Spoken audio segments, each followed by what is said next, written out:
Сәлеметсіздер ме, құрметті білім алушылар? Біздің бүгінгі тақырыбымыз опцияларды санау. Опцияларды санау олимпиадалық тапсырмалардың үлкен класын құрайды. Опцияларды санау минимум мен максимумды қарапайым іздеуден немесе берілген қасиеттері бар элементті іздеуден басталады. Python'да опцияларды санау цикл, рекурсия, iter-tools кітапханаларының функциялар әдістерін қолдану арқылы жүзеге асырылады. Ендеше олимпиадада кездесетін опцияларды санау тақырыбына есеп қарастырайық. Ендеше есебіміздің тапсырмасы мынадай. Берілген кіріс деректері мәндерінен ең кіші санды анықтау. Кіріс деректерінің мәні 5, 3, 8, 1 және 2. Ал шығыс дерегінде біз бірдің ең кіші сан екенін дәлелдеуіміз керек. Мен есебіміздің шартын орындау үшін алдымен Python бағдарламалау тіліне кіріп, жаңа файл ашамыз.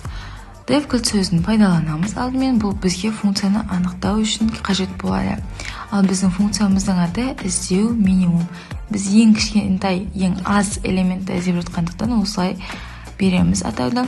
Және жақшаның ішіндегі сандар дегенімізге кіріс деректерін енгізетін боламыз және соңында қос нүкте қойылады.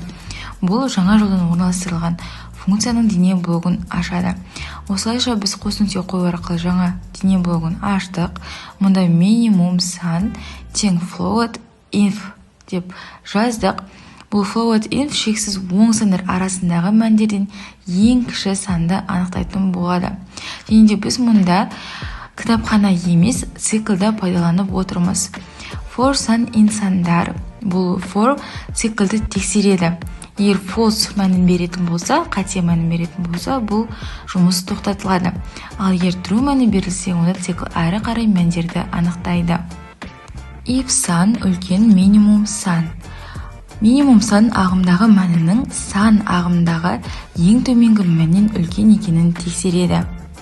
Бұл шарттар бізге есептегі ең кіші санды табуға мүмкіндік береді. Біздің кіріс деректеріміздегі мәндер арқылы бірінен кейін бірімен салыстырып, осылайша ең минимумды табатын болады. Return операторы функцияны аяқтап қана қоймай, мәнді қайтадан кодына жібереді. Яғни ең кіші санымыз анықталғанша бұл кодтардың жүруі тоқтамайды. Және дегенде біз сандар деген айнымалымызға кіріс деректерін енгіземіз. Ол сандар 5, 3, 8, 1 және 2. Барлық шарттарды орындап болғаннан кейін мәнді анықтауға кірісеміз. Ол үшін print яғни шығару операторын пайдаланамыз. Және де ең кішкентай санды анықтап жатқандықтан іздеу минимум деп жазамыз. Және де жақшаның ішінде сандар деп кіріс деректерін жазатын боламыз. Яғни осы сандар ішінен ең кішкентайды табатын болады біздің кодымыз. Міне кодымыз сәтті аяқталды. Бізге ең кіші сан 1 екенін анықтап берді. Назарларыңызға рахмет.